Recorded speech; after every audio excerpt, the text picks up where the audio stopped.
What do you think salons need to be doing right now? Two things that they need to be focused on, and that is their relationships and their cash flow. Now's the time to really foster your relationships with your team, with your clients, with your community, with neighboring businesses. You know, this, like, I remember when I owned Hype, we were always like, oh, we need to, like, you know, go talk to that yoga studio, or we need to do this. And, you know, it always felt like, you know, you'd make that first contact, but then who was going to pick up the pieces to keep the relationship going because everyone was so busy.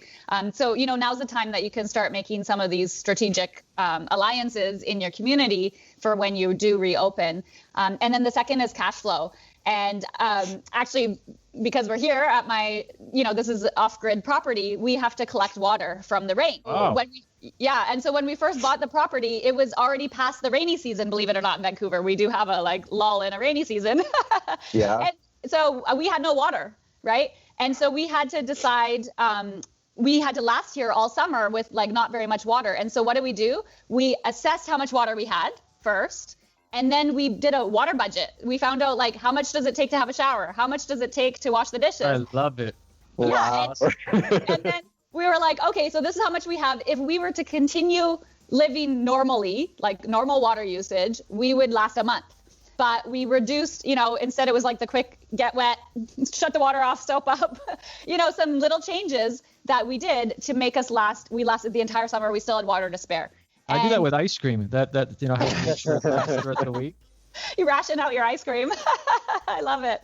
So that's what salons need to do with their cash right now, is they need to, first and foremost, they need to know where they are exactly. They need to have one area where they have all of their expenses, all of their debts, all of the payments that are coming out. And then they need to start looking ahead. Now, if my husband and I didn't do that and we didn't even think about it, a month later, we would have been like, crap, we have nowhere to live and we have no water. Like, how do you live without water? It's like, it's not that cool, right? No. And so, and you know, and that's where salons are at with their cash. Like, if you don't look at it, then you can't do anything to change it. And so if you do look at it, then you can make all these little tiny changes that don't change your life that much, but can make you sustain way longer. And so right now we need to just try to sustain as long as we can, because if we had a date, we could figure out exactly the numbers, but we don't have a date. So we just have to go lean. We have to go lean, right? And it's like getting the last 5 pounds at the gym, right? It's like when you're working off the, the beginning part of the weight, it kind of sheds off and then you're going to get stuck.